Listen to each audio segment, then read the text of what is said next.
اور وہاں سب سے پہلے عمارت کا نظام حضور نے خود نے کیا، مشورہ پوچھا لوگوں سے، کیا یہ نظام قائم کر کے آپ کو فائدہ ہوگا؟ تو لاہور والوں نے کہا دیا ہمیں فائدہ ہوگا، تو ان کو اس نظام کو قائم کیا۔ اس کے بعد پھر فیروز پور والے اس کو دیکھ کے پھر انہوں نے بھی مطالبہ کیا، ان کو بھی دیا، اور 2-3 سال تک حضور نے یہ اجازت دی تھی کسی کو عمارت کی ضرورت ہے مجھے لکھ دے، درخواست لے دے، پھر میں ان کو عمارت کی حکم دے دوں۔ لیکن آج پوری دنیا عمارت کی انڈر ہے، اس کے باہر کہیں نہیں۔ تو یہ آہستہ آہستہ جب خلیفہ وقت کی طرف سے کوئی بھی بات آتی ہے تو جماعت جو درخت جیسے بڑھتے ہیں اس کے مطابق اس کی پرورش ہوتی ہے، اس کے مطابق اس کا کھاد دیا جاتا ہے، اس کے مطابق اس کو جو وائرس سے دوسری جو بیماریاں آتی ہے کھیتوں میں اس کو اور کیڑے مکوڑوں سے اسے بچانا ہوتا ہے، تو اس وقت ایسی ایسی باتیں کرتے ہیں۔ تو یہ باتیں جو بیسک ہے جو خلیفۃ المسیح ثانی آگے کرتے ہیں، آج کل اس سے بہت جماعت آگے جا چکی ہے، تو جب بھی ہم ان باتوں کو غور کرتے ہیں تو وہ پرانی ہے لیکن وہ بیسک ہے۔ ایک اور مسئلہ اس بارے میں یہ ہے کہ ہمیں جب بھی کوئی ایسی بات ہم سنتے ہیں خلفائے کرام سے، تو اب پچھلے رمضان کی آپ بات سن لیں، اگلے رمضان میں آئے گا وہی بات حضور کہیں گے، اب اگلے رمضان میں پھر وہی کہے گا۔ اس کی وجہ کیا ہے؟ ہم یہ کہتے ہیں کہ وہ پرانی ہوگی لیکن پرانی نہیں ہوئی۔ اگر ہمیں کوئی کپڑا دے دے ہم پہن لے تو پرانی ہو جائے گی، نہیں پہنیں گے صندوق میں رکھ لیا تو اگلے سال بھی وہ نیا ہی ہوتا ہے۔ تو جو چیز ہم نے پہن لیا نہیں، ہم نے اس نصیحت کو اختیار نہیں کی، ہم اپنے جسم پہ بدن کے ساتھ لگائے نہیں، تو وہ ہمارے لیے پرانی نہیں ہوتا ہے۔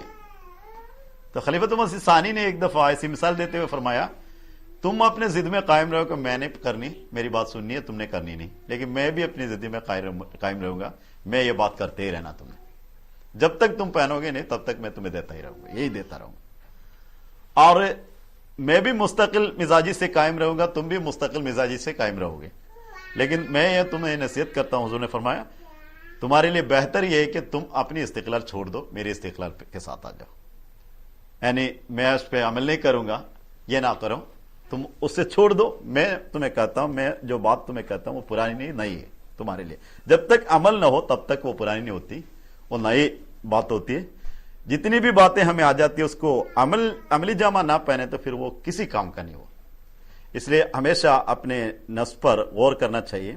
اور دوسری بات یہ ہے کہ ہم احمدی جو ہوئے ہیں اس درخت کو تو بویا گیا، اب وہ درخت بڑھتا چلا جائے گا، چھوٹا سا ہے لیکن وہ بڑھتا چلا جائے گا، اور وہ پوری درخت بن جائے اور درخت کے جو مفاد ہے وہ نہ مل جائے تو اس اگر کوئی بیج بویا جائے وہ تھوڑا سا اگ بھی جائے، وہ سوکھ جائے تو اس کا کوئی فائدہ نہیں۔ اسی طرح آپ دیکھ لے ہمارے گھر میں جماعت احمدیہ کی اصل بیج بویا گیا ہے، یہ تو واقعی بویا گیا، واقعی وہی ہے، لیکن وہ درخت بڑھ رہا ہے یا سوکھ رہا ہے؟ اگر سوکھ رہا ہے کبھی یہ بھی ہو سکتا ہے کہ وہ بیج کسی کام کا نہیں رہے، تو کوئی فائدہ ہمارے لیے نہیں ہوا۔ اب ہم بیعت کیے، جماعت میں آگے، ہمیں سے اسے نقصان تو زیادہ ہے کیونکہ ہمیں دنیاوی جو ایک فائدے ملتے وہ بھی نہیں ملا۔ ایک چھوٹی سی بات میں آپ کو بتاؤں کہ خلیفۃ المسیح ثانی رضی اللہ تعالیٰ عنہ جب آپ کی بیویوں کی جب ام طاہر کی باری ہوتی تھی آپ کے ساتھ رات کی، تو ام طاہر حضور جو آپ کی سیرت پہ ملک صلاح الدین صاحب میں رضی اللہ تعالیٰ میں رضی اللہ عنہ ایسے کہا تھا، صحابی نے، ملک صلاح الدین صاحب ایم اے نے ایک کتاب لکھی ہے سیرت اصحاب احمد بھی ہیں اور تابعین اصحاب احمد بھی ہیں۔ تابعین اصحاب احمد میں سیدہ مریم بیگم رضی اللہ تعالیٰ عنہ کی ایک جلد ہے، اس میں انہوں نے لکھا کہ جب حضور رات کو سونے کے لیے آتے بہت ٹائم لگتے ہیں، بس اوقات حضور اپنے کمرے میں پورا بند رہتے ہیں اور جماعت کی کتابیں لکھتے ہیں، کبھی کسی بارے میں سوچتے رہتے ہیں، کبھی روتے رہتے ہیں، کبھی نماز پڑھتے پھر بیٹھ جاتے ہیں، تو اس کمرے میں کوئی داخل ہونا حضور اپنے لیے ڈسٹربنس سمجھتے تھے۔ ایسے وقت میں ان کی اہلیہ باہر ایک چیئر پر، یعنی ہماری خلیفۃ المسیح رابع رحمہ اللہ کی ماں سیدہ مریم بیگم رضی اللہ تعالیٰ عنہ باہر ایک چیئر پر بیٹھ جاتی، اور اس کے بعد دعا میں لگ جاتے ہیں، حضور کے لیے دعائیں کرتے رہتے ہیں اور درود شریف میں لگ جاتے ہیں، کبھی نہیں سوتی جب تک حضور نہ آئے۔ بس اوقات ایسا بھی ہو جاتا تھا کہ صبح ہو جاتا، آپ بھی نہیں سوتے تھے، حضور بھی نہیں سوتے۔ تو یہ ایک عالم ہے جو جماعت احمدیہ کی محبت میاں بیوی کے بیچ میں ہوتا ہے۔ ایک طرف اس وجہ سے خلیفہ وہابی رحمہ اللہ جیسے وجود بنا، یہ اچانک نہیں بنتا، یہ دونوں طرف سے جب وہ دینی ربط ہو تب وہ بنتا ہے، ایک طرف نہیں ہوتا وہ۔ ہم یہ کہتے ہیں کہ بڑے بڑے لوگ ہوتے ہیں، ظفر اللہ خان صاحب، ان کی ماں میری والدہ، آپ کتاب پڑھ لیں تو پتہ چل جائے کہ کیوں ظفر اللہ خان بنے۔ غلام رسول صاحب راجگیر رضی اللہ تعالیٰ نے کتاب پڑھتے تو ہم آیت قدسی پڑھتے تو آپ کو الہام ہوتا ہے، آپ کو ہمیشہ کشف ہوتا ہے۔ جب آیت القدسی کے ایک حصہ نکال دے جو اللہ تعالیٰ نے ان کو بتایا، جو رویا ہوا، جو کشف ہوا، اس کو نکال دے تو پھر آیت قدسی بالکل چھوٹی ہو جاتی ہے۔ وہ پورے کے پورے الہام اور رویا پر مشتمل ہے کتاب، اور آپ نے جو خود واقعات لکھے وہ بہت کم ہے، وہ سارے کے سارے اللہ کی طرف سے ایک گائیڈنس ان کے ساتھ چلتی رہتے ہیں۔ جب وہ پڑھتے تھے ہم سمجھتے ہیں اللہ تعالیٰ کے ایسے ولی بھی ہوتے ہیں، ان کے اپنا مجاہدہ ہے ساتھ، لیکن ان کی والداؤں کی یہ عادت تھی جب دودھ دیتی ہیں تو پہلے وضو کر لیتے، پھر دعا کر کے دودھ دیتی تھی۔ جو دودھ وہ گٹلی میں ہی دے دیا، دعا دے دیا تو پھر وہ ایسے ہی بنے گا۔ تو ہمیشہ احمدیت نے جو ایک پیدا کیا وہ ہمارے اندر نہ ہو تو ہمیں احمدی ہونے سے کوئی فائدہ نہیں ملے۔ دراصل احمدیت کی وہ ایک روحانی حالت ہے، اور اس کے ساتھ ساتھ ہماری جسمانی بھی اور سویلائزیشن بھی، اور اس کے ساتھ ہماری باقی جو دنیا کے ساتھ جو تعلقات بھی، اور اس کے ساتھ ہمارے دل کی تسکین بھی ہوتی ہے۔ اگر دنیاوی طور پر کوئی چیز مل جائے، مثلا ہمارے تمام رہائش کی بڑی اچھی سہولت ہو، کپڑے ایسے ہو کہ ہر روز ہمیں بدلنے کی ضرورت نہیں پڑے، ہمیشہ ایک ہی اسی طرح، یعنی کبھی ایک پہننے کی ضرورت ہی نہیں پڑے، اور ہماری باقی تمام جو سہولتیں سب کچھ ہے، لیکن یہ سب کچھ ہونے والے لوگ دنیا میں موجود ہیں، کیا وہ امن پہ ہے؟ یہ سب کچھ ملنے والے۔ میں نے ایک ابھی حال ہی میں، یعنی 1-2 سال پہلے، ایک حاکم کا جو عورت ہے، وہ جب ایک ملک میں اس کی زیارت تھی، اسے آنا تھا وہاں، اس کے وزٹ تھا، وزٹ آتے ہوئے اس کے لیے جو استعمال کرتے وہ جو ٹسپون ہے، ٹیبل جو ٹسپون ہوتا ہے وہ بھی سونے کا بنایا ہوا تھا تاکہ اس کی اعزاز ہو۔ اب ہم ایک اسٹیل کے سپون میں بھی کھا لیتے، کبھی ہاتھ سے اٹھا کے کھا لیتے، سونے میں بھی کھا لیتے، کھانا تو ایک ہی ہے، لیکن اس سے کیا اس کو آرام ملتا ہے، کچھ امن ملتا ہے؟ امن تو دل کا تسکین ہے۔ اس تسکین کے لیے اللہ تعالیٰ نے ایک درخت، ایک بیج بویا ہے، اس درخت کے حصے بن جائیں گے تو ہمیں دل کی تسکین ملے گا۔ اور تسکین ملنے والے ہزاروں لوگ موجود ہیں، ایک نہیں ہزاروں لوگ موجود ہیں جماعت احمدیہ میں، اور ان لوگوں کی کہانیاں اور قصے وغیرہ نہیں، وہ ایک زندہ شہادت ہے، اور وہ ہمیں نہ مل جائے تو ہمیں ایک تڑپ ہونی چاہیے دل میں ہمیشہ میں کیوں ایسا ہوں، لیکن مجھے ہونا وہ چاہیے تھا۔ یہ تڑپ ہمارے دل میں ہو اور دعائیں ساتھ ہو تو سب کچھ ہو جاتا ہے۔ تو مسیح موعود علیہ الصلوۃ والسلام نے جو بیج بویا ہے، اس بیج اپنے قالب پر آ گیا اور وہ درخت بن کے اس سے جو فائدہ پرانے صحابہ میں تھا، جو ہم خلیفۃ المسیح کی خطبات سنتے ہیں صحابہ کی سیرت پر، تو وہ ہمارے اندر بھی حضور لانا چاہتے ہیں، تبھی تو وہ سیرت صحابہ پر حضور نے خطبہ شروع کیا۔ وہاں تک ہم پہنچنے کے لیے ہمیں دعائیں کرنی چاہیے اور اسی کے لیے کوشش کرنی چاہیے۔ باقی زندگی صرف کوشش اور دعا بھی اس طرح ہونی چاہیے دونوں ایک جیسے ہو۔ کوشش کچھ الگ کرتے رہیں اور دعا کچھ اور کرتے رہے تو پھر دو طرف چلا جائے گا، ایک طرف نہیں جائے گا اور زیادہ پریشان ہو جائے گا، اس لیے اس کے ساتھ رہنا چاہیے۔ تو ابراہیمی سنت ایک ہے۔ ابراہیم علیہ السلام نے کو کہا گیا کہ تم قوم کو زندہ کرنا ہے، تو حضور وہ پوچھ رہے ہیں وَلَكِنْ لِيَطْمَئِنَّ قَلْبِي، میرے دل کو کیا تسکین ہوگا؟ اب قوم تو زندہ ہوگی لیکن مجھے بھی تو تسکین چاہیے۔ ابراہیم کو پتہ ہے اللہ تعالیٰ کی طرف سے وہی ہے، الہام ہے، تم پرندے پکڑو، اس طرح تمہیں زندہ ہوگا، سب کچھ ہوگا، لیکن کہتے ہیں کہ وَلَكِنْ لِيَطْمَئِنَّ قَلْبِي، میرے دل کو بھی تسکین ہونی چاہیے، نہ کہ دوسروں کو۔ اور اپنے دل کو تسکین نہ ہو تو پھر جماعت احمدیہ سے دوسروں کو تسکین دینے سے کوئی فائدہ نہیں۔ ہمیں خود ایسی تسکین ہونی چاہیے جیسے صحابہ کرام رضوان اللہ علیہم کو جو اللہ تعالیٰ نے تسکین دی تھی، وہی تسکین ہمارے اپنے دل میں ہونی چاہیے۔ اور دوسری بات، مومن کے دو کام ہوتا ہے، ایک کام خود تسکین پانا، اور جو ہمارے ساتھ رہتے ان کو بھی تسکین دلانا، ورنہ ہماری تسکین چلی جائے گی۔ جو ہمارے ساتھ رہتے ہیں ان کو بھی ساتھ رکھتے ہیں۔ آپ دیکھنا، آپ نشہ کرنے والے ہوتے ہیں، سگریٹ پینے والے یا کوئی بھی نشہ کرنے والے، وہ ساتھی جو ہوتا ہے اس کو بھی دے دیتا ہے کسی طرح، اور وہ دینے کی خلیفۃ مسیح ثانی رضی اللہ تعالیٰ نے ایک دفعہ فرمایا، یہ ان کی نیت یہ ہوتی ہے جہاں بھی جائے ان کو بھی مل جائے۔ انہوں نے کہا اس کے آخری تجزیہ میں نے کر کے دیکھا، وہ یہ ہے کہ جہاں بھی وہ جائے آرام سے پیے، آرام سے ان کو بھی مل جائے، اس لیے سب کو سکھاتا رہتا ہے۔ اسی طرح ایک نشہ ہمیں بھی ہونی چاہیے جو ہمارے ساتھی ہے۔ بس اوقات ہم جماعت کی کام کرتے ہیں، کوئی عہدے دار ہو یا کوئی اور کام کرتے ہیں، تو کچھ دیر کے بعد ہمیں یہ سوچ آتے ہیں ہم کیا کیا مصیبت اٹھاتے رہتے ہیں، لوگ کوئی نہیں ہوتا، ان کو بھی نہیں توجہ ہوتے۔ لیکن اگر ایسا ہو تو پھر ہم بھی خراب ہو جائیں گے۔ آپ کسی کی اصلاح کے پیچھے پڑے رہے تو آپ کی اصلاح تو ساتھ رہے گا نا۔ آپ تو اس کے لیے پرفیکٹ ماڈل نہ ہو تو پھر اس سے کچھ کہہ نہیں سکے گا۔ اس لیے یہ دونوں کام، بعض لوگ ہوتے ہیں اپنے اندر سب کام طے کر لیتے، دوسرے کی کوئی پرواہ نہیں ہمیں، لیکن یہ لوگ اب اس پر قائم نہیں رہ سکتے۔ جب تک اپنے دوستوں کو، اپنے ساتھیوں کو اور اپنے ساتھ رہنے والوں کو، گھر میں سب کو اس لائن پہ نہ لائے تو اپنا بھی محفوظ نہیں رہ سکتا۔ اس لیے ہمیشہ، اس لیے قرآن کریم میں بھی کہا قو انفسکم واہلیکم نارا، تو اپنے آپ کو بھی بچاؤ لیکن اپنے اہل کو بھی آگ سے بچاؤ، اپنے صرف نہیں بچانا چاہیے۔ اور ساتھ ایک دفعہ ایک حضرت صلی اللہ علیہ وسلم کو جو حکم تھا فاستقم کما امرتا، جیسے تمہیں حکم دیا گیا اس طرح تم بھی قائم رہنا، اور جو تیرا ساتھ ہے وہ بھی اسی طرح رہے۔ اور حضور نے فرمایا کہ میرا جو بال بالکل کالا تھا، یہ ہود کی جب آیت اتری اس کے بعد سفید بننا شروع ہو گیا۔ اب اتنے اس کی مشکلات اٹھا رہے تھے۔ تو ہمارے لیے جس طرح اپنے نفس کے لیے ہم کام کر رہے ہیں، تو اسی طرح ہمارے ساتھ والوں کے لیے کام کرنا ہم پر فرض ہے۔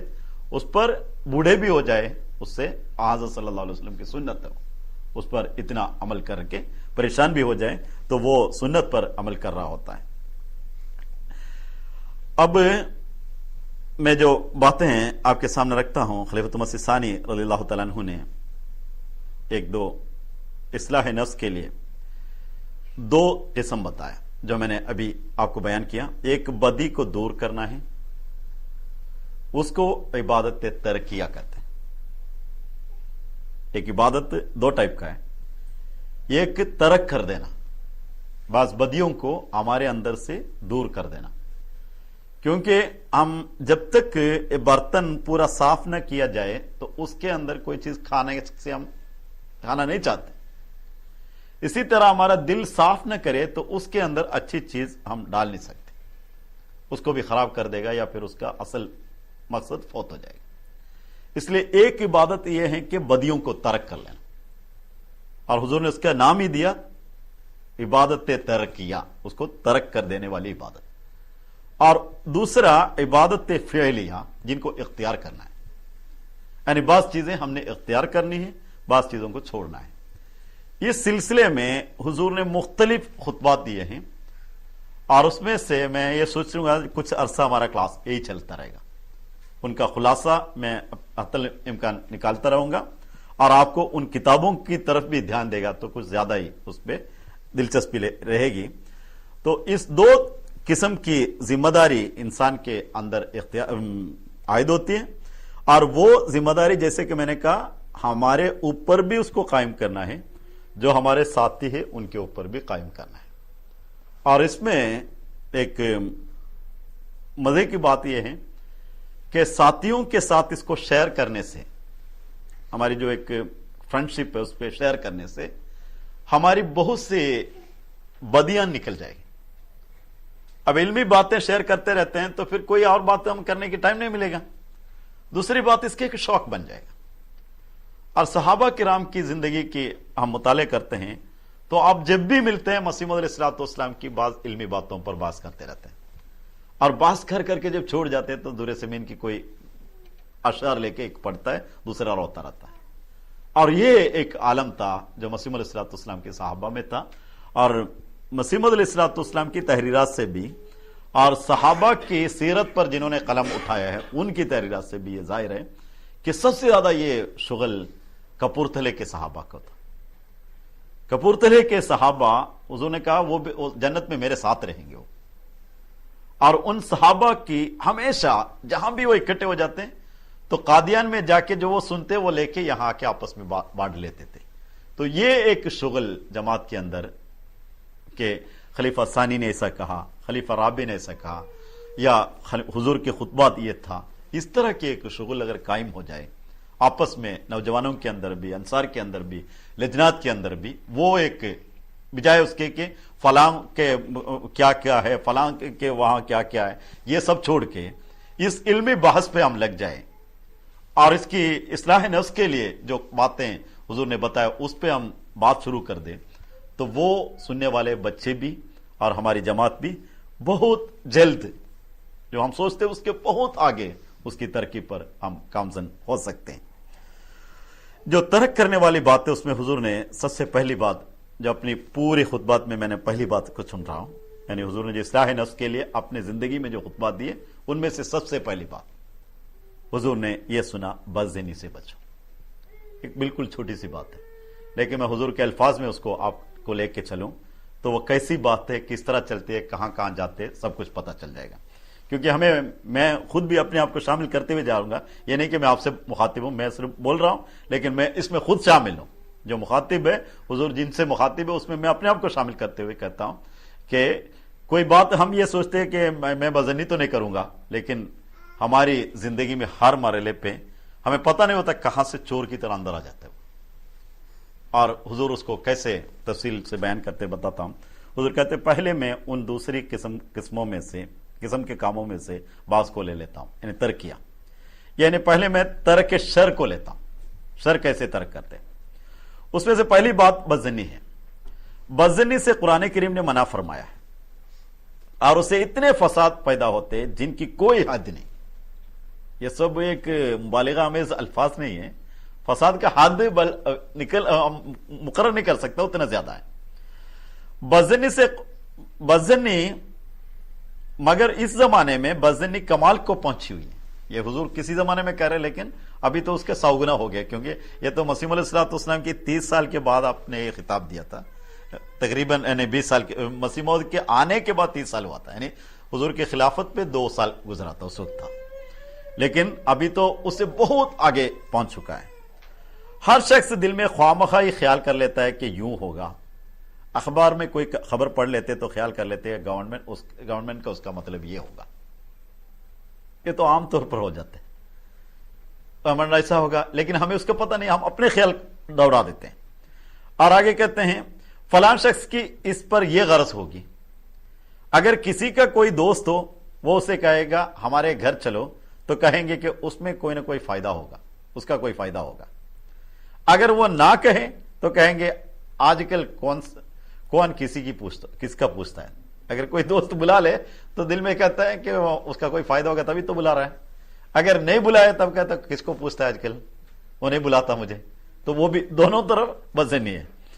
اگر کوئی نماز پڑھتے ہوئے دیکھے گا تو کہے بڑا صوفی بنتا ہے، اگر نہیں پڑھے گا تو کہے گا کافر ہے، وہ دونوں طرف بدزنی کرتا ہے۔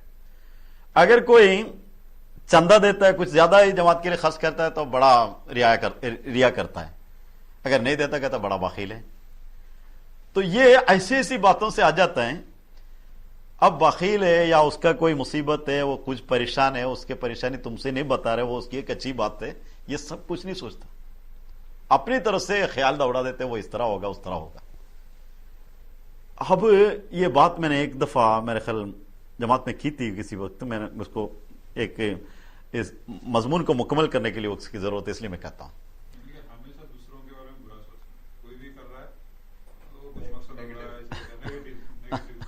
تو ایک دفعہ ایک آدمی جو اسٹیفن جس کا نام ہے، ایک بہت بڑے سائنٹسٹ ہے اس کے سائیکولوجی پہ، اور دوسرا جو جنرل اخلاقیات پر اس نے بہت سی کتابیں لکھی ہیں، تو اس نے اپنے ایک انسیڈنٹ جو اس کے ساتھ ہوا اس کو شیئر کیا ہمارے ساتھ۔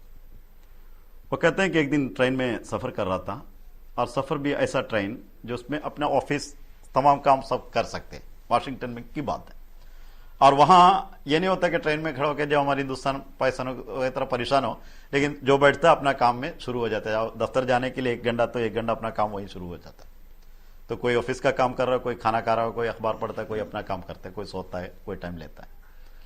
تو ایک آدمی نے 3 بچوں کو لے کے وہاں چڑھ گیا، اور اس کے بعد وہ ان بچوں کو چھوڑ کے وہ کسی طرح منہ کر کے بیٹھا ہوا تھا، اور یہ بچوں نے اتنے ٹائم میں سب کے کسی کا اخبار کھینچ لیا، کسی کا کاغذ کھینچ لیا، کسی کا کھانا گرا دیا، وہ 10-15 منٹ میں وہاں قیامت برپا کر دی۔ تو اسٹیفن کہتے ہیں کہ میں نے کہا اس آدمی سے، کیا تمہارا دماغ خراب تو نہیں ہے؟ بچوں کو کھلا چھوڑ کے اتنے لوگوں کو پریشان کر رہے، تم باہر دے کے بیٹھا ہوا۔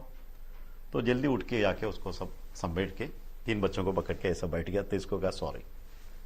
تو پھر اور چڑھا ان کو غصہ، اتنے لوگوں کو پریشان کر کے تم مجھے سوری کہہ کے بیٹھے ہو آرام سے، میں کوئی فرق نہیں پڑتا۔ تو اس نے کہا بات یہ ہے کہ میں آپ سے معافی چاہتا ہوں، ہر ایک سے معافی چاہنے کی میرے دل تو چاہتا ہے، لیکن میرے ابھی وہ ذہنی کیفیت نہیں۔ میری بیوی وفات پا گئی، اس کو دفن کر کے میں اپنے بچوں کو لے کے کہیں جا رہا ہوں، اب یہ سوچ رہا ہوں ان بچوں کو کیا کروں۔ تو انسان جب غلطی کرتا ہے تو کوئی نہ کوئی وجہ ہوتا ہے، اس کی اپنی سرکمسٹنس ہوتا ہے، اس کی علم ہوتا ہے، اس کی پریشانیاں ہوتی ہے، یہ سب ہمیں نہیں پتا ہوتا، ہم اپنی طرف سے خیال دوڑا دیتے، بزنیم پہ اتر آتے۔ وہ آدمی خود پریشان ہے، ہم اپنے اس پریشانی کو ہم نہیں جانتے، ہم خود اپنے ایمان کو خراب کر رہا ہوتا ہے، ہمیں کوئی اس سے فائدہ نہیں ملتا، اور ہر بات اس کی نیگیٹو کیا ہے اس پر ہماری سوچ دوڑتا رہتا ہے۔ تو ہمیشہ ان بزنیوں سے ہمیشہ بچتے رہنا چاہیے۔ اس کے حضور کی اپنی تشریح کی طرف میں واپس لوٹتا ہوں۔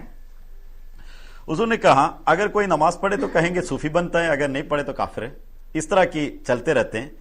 اگر کوئی کسی سے ہمدردی کرتا ہے تو کہیں گے اس کی کوئی نہ کوئی غرض ہوگی، اگر نہیں کرتا تو کہتا خون اتنا سفید ہو گیا لوگوں کا کہ کوئی ہمدردی نہیں ہے۔ غرض جو کوئی بھی کام کرے اس کا بد پہلو ہی نکالیں گے، جو نیگیٹو سوچیں گے، کوئی بھی کام کرے گا اس کا بد پہلو نکالنا، یہ ہے بدزنی کی جڑ، جہاں سے شروع ہوتی ہے۔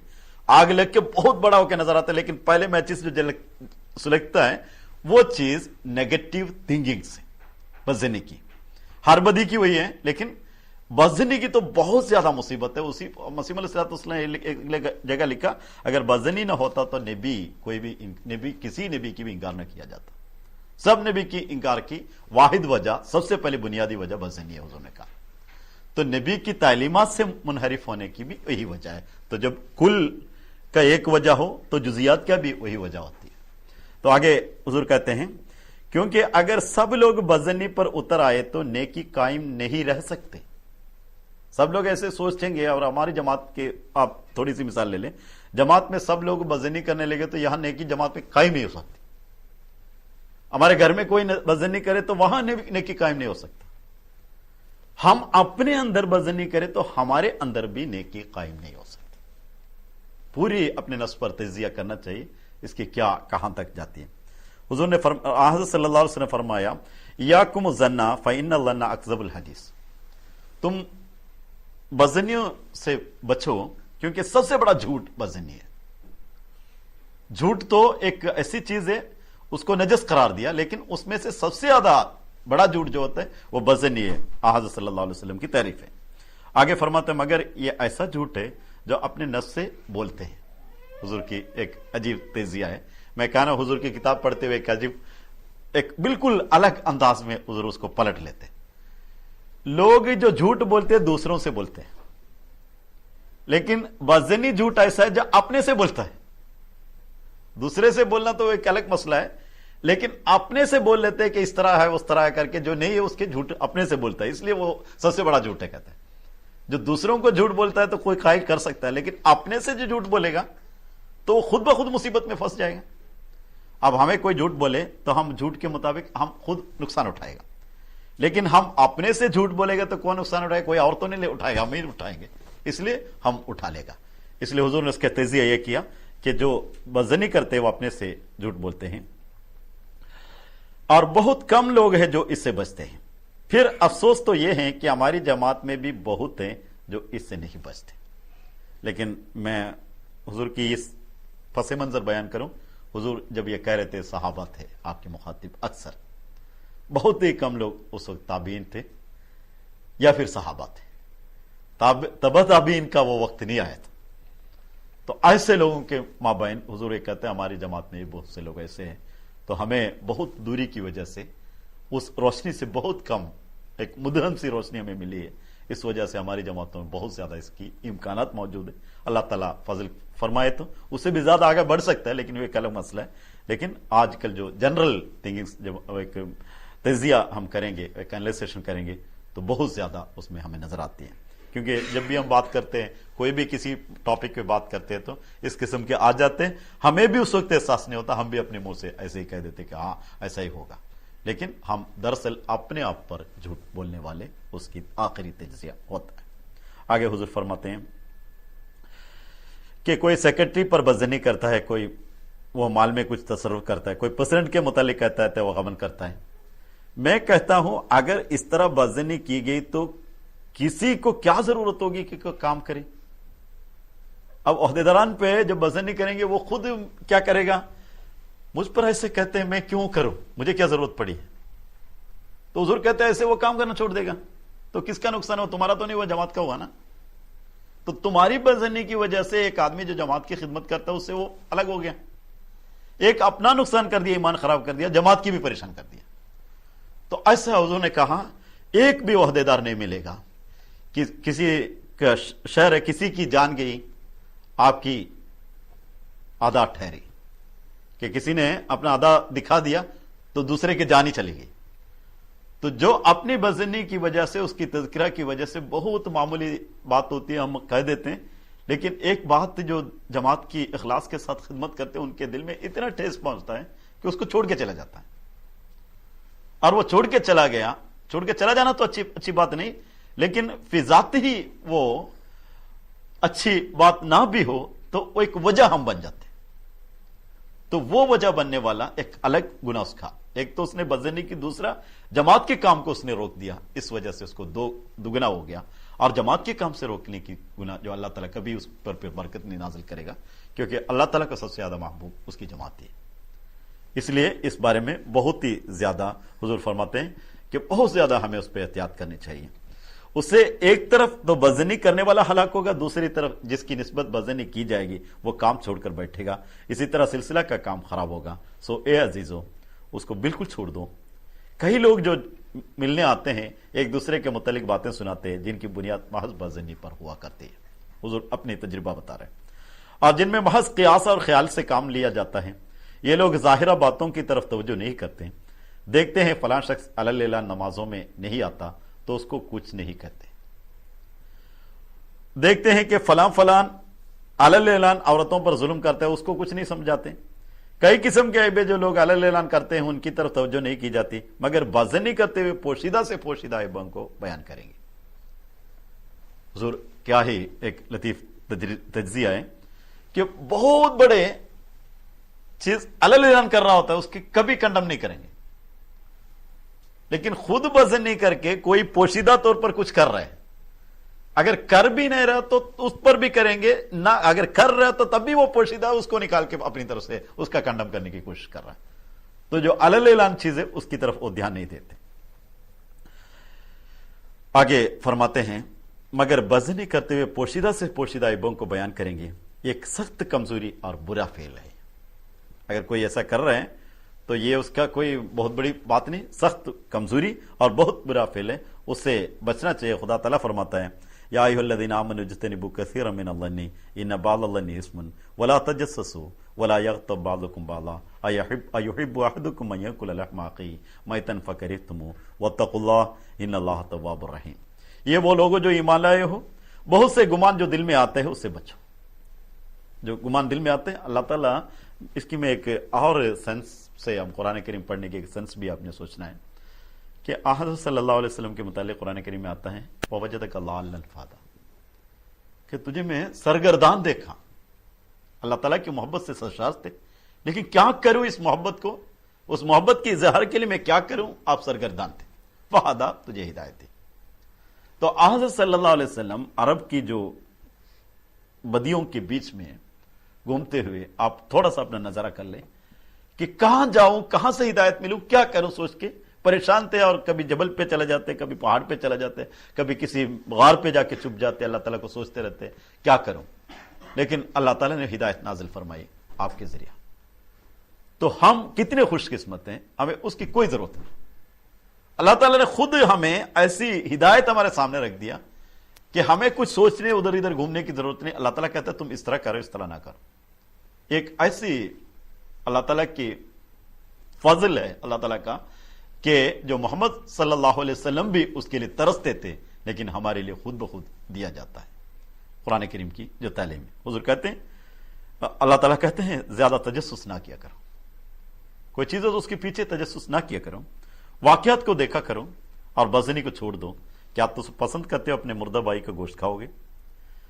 بس اس سے الگ رہو اور اللہ کا تقوی اختیار کرو. بے شک توبہ کرنے والوں کو توبہ قبول کرنے والا رحیم ہے خدا, اس کی توبہ قبول کرتا ہے. ایک بات جو کہی گئی کہ مردہ گوشت کھانا, دو باتیں ہیں. ایک تو مردہ خود ڈیفنس کی طاقت نہیں رکھتا, جو نہیں ہے اس کے بارے میں ہم غیبت کریں گے تو اس کی ڈیفنس کی طاقت وہ نہیں رکھتا مردے کی حیثیت سے. جو مردہ ہے وہ کچھ نہیں کر سکتا, اس کا گوشت اگر کھا رہے تو کچھ نہیں کر سکتا. دوسری بات وہ اتنی مکروہ ہے کہ کوئی جاندار وہ کرتا نہیں. کوئی بھی جاندار اپنے ہم جنس کا گوشت نہیں کھاتا. صرف اگر کوئی کھاتا ہے تو اتنی, اب گدھ ہے جو دوسروں کا گوشت تو کھا لیتا ہے, لیکن تب بھی گدھ کی گوشت وہ نہیں کھاتا.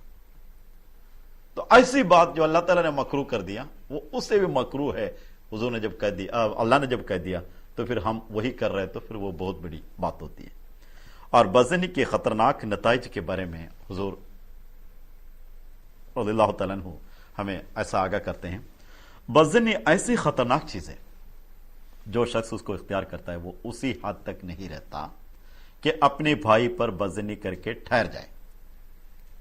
بڑے غور سے سننے والی باتیں, بلکہ وہ ترقی کرتے کرتے اس حد تک پہنچ جاتے کہ آخر اللہ تعالیٰ پر بھی بزنی کرتا ہے.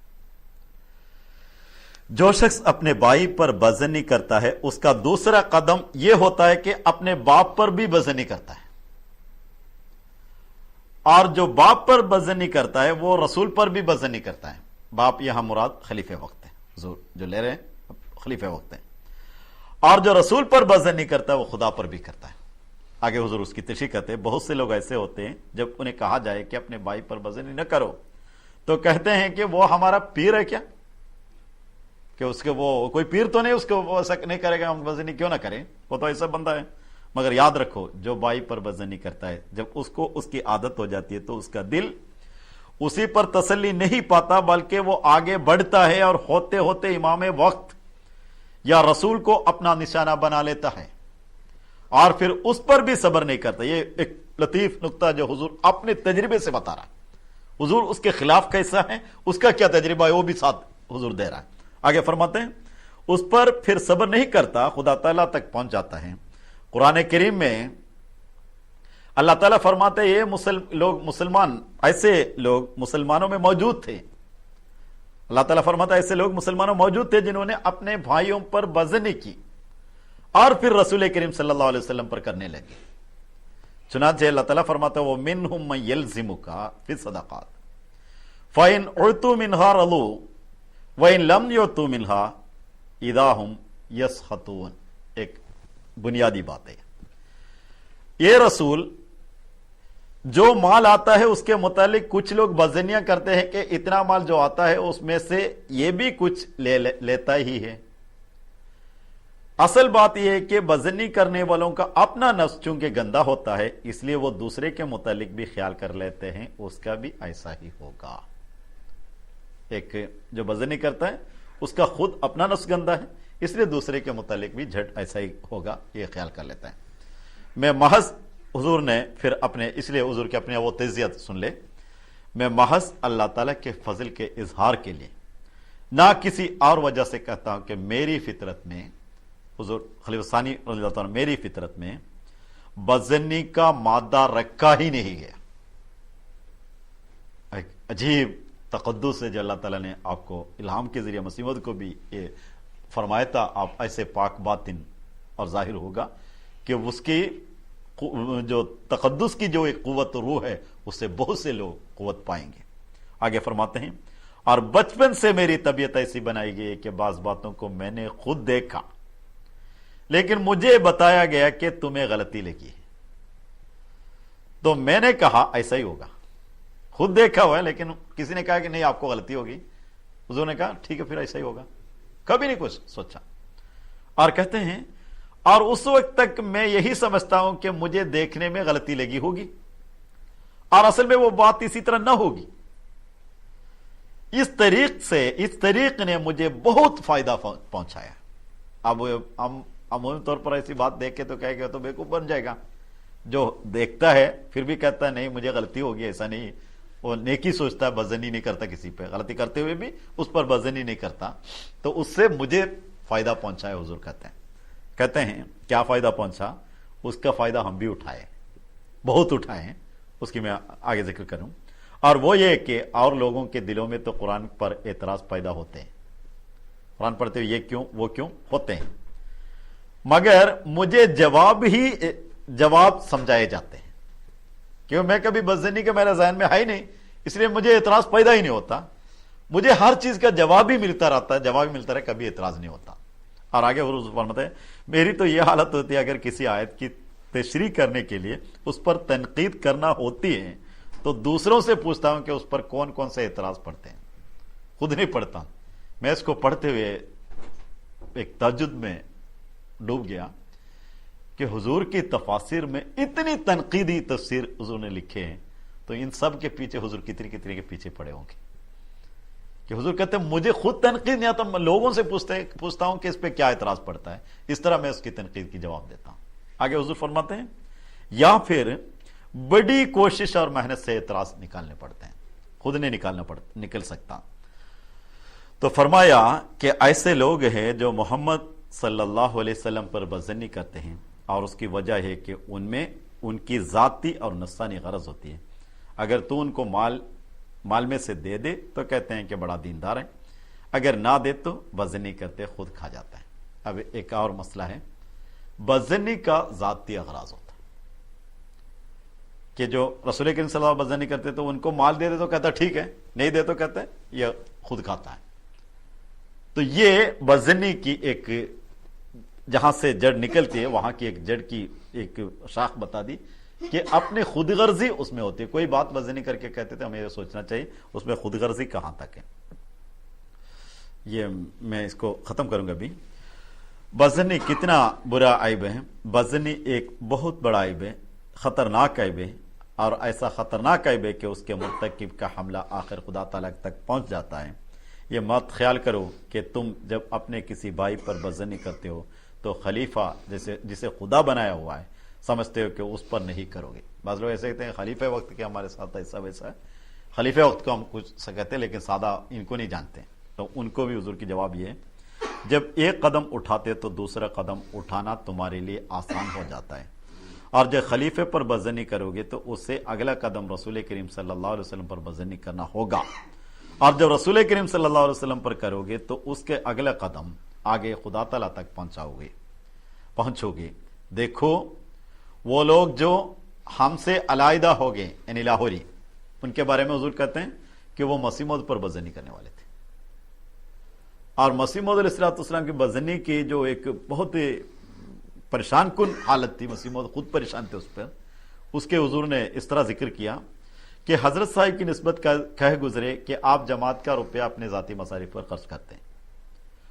حضرت صاحب کو آخری وقت میں یہ بات معلوم بھی ہو گئی اور آپ نے مجھے فرمایا, کیا ایک عالم دیکھ لے, اپنے بیٹے کو بلا کے جماعت کی ایسی پریشان کن حالت کو بیان کر رہے ہیں. حضور کہتے ہیں خیال کرتے ہیں کہ لنگر کے لیے, آخر میں مجھے فرمایا کہ یہ لوگ خیال کرتے ہیں کہ لنگر کے لیے جو روپیہ آتا ہے اسے میں اپنی ذاتی مصارف میں خرچ کر لیتا ہوں, مگر ان کو معلوم نہیں کہ لوگ جو میرے لیے نظروں کا روپیہ لاتے ہیں میں تو اس میں سے بھی لنگر کے لیے خرچ کرتا ہوں. حضور اپنے لیے کوئی دیتے تو اس کو بھی لنگر کے لیے خرچ کرتے, لیکن جو بدظنی کرنے والے یہ کہتے تھے کہ جو لنگر کے لیے آتا ہے اس کو حضور اپنے پر خرچ کرتا ہے. چنانچہ میں آپ کے منی آرڈر لایا کرتا تھا, حضور اپنی بات کر رہے ہیں, اور مجھے خوب معلوم کہ لنگر کا روپیہ بہت تھوڑا آیا کرتا تھا, اور اتنا تھوڑا آیا کرتا تھا کہ اس سے خرچ نہ چل سکتا تھا. اور اس کے بعد حضور بہت ہی درد کے ساتھ مسیح علیہ السلام نے فرمایا جب میں ان کے سپرد کروں تو یہ لنگر چلے گئے، کیونکہ جو میں اپنی طرف سے جس طرح بھی کرتا ہوں وہ نہیں کر پائیں گے. آخر ہوا وہی، جب ان کے سپرد آخر میں کیا گیا تو لنگر چل نہیں سکا تھا. وہ پریشان ہوتے تھے، وہ اس کو لنگر چلانا مشکل ہے، یہ ہم بند کر دے، وہی اس حالت میں پہنچ گیا تھا. جبکہ حضور اپنے بیوی کی امہات المومنین کی زیور بھی لے کے گروی رکھ کے دے دیتے تھے. یہ لوگ کہاں دیں گے؟ ایسے آدمی پر بھی بزنی، میں اس لیے یہ بات کر رہا ہوں کہ ایسے آدمی پر بھی بڑے چھوٹی کے عالم ہونے کے باوجود بھی بزنی کرنا ان کو وہاں تک پہنچا دیا کہ جماعت کے ساتھ، خلافت کے ساتھ کوئی تعلق نہیں، نکل گیا. تو ایک ایسے اکذب الحدیث ہے جو اپنے اوپر جھوٹ بولنے والے ہوتے ہیں، اپنے خلاف اپنے سے جھوٹ بولنے والے ہوتے ہیں، پھر آخر میں وہ جھوٹوں کے ساتھ ہی شامل ہونا پڑتا ہے، ان کو سچوں کے ساتھ ان کا تعلق نہیں ہوتا. انشاءاللہ باقی بھی باتیں ہیں، بعد میں اس کو بیان کروں گا انشاءاللہ. اگلے اسی دن جب میں یہاں ہوں گا تو اسی دن ہوگی باقی باتیں. اللہ تعالیٰ ہمیں توفیق عطا فرمائے کہ مسیح موعود علیہ السلام نے جو درخت ہمارے دلوں میں لگایا ہے اس کو ہمیشہ ایک ایسا تناور درخت بن جائے جو ہمارے نفس اس کے سائے میں ہو، اور جو ہمارے ساتھ رہتے وہ بھی اس کے سائے میں ہو، اور ہم کل حضرت مسیح علیہ السلام کے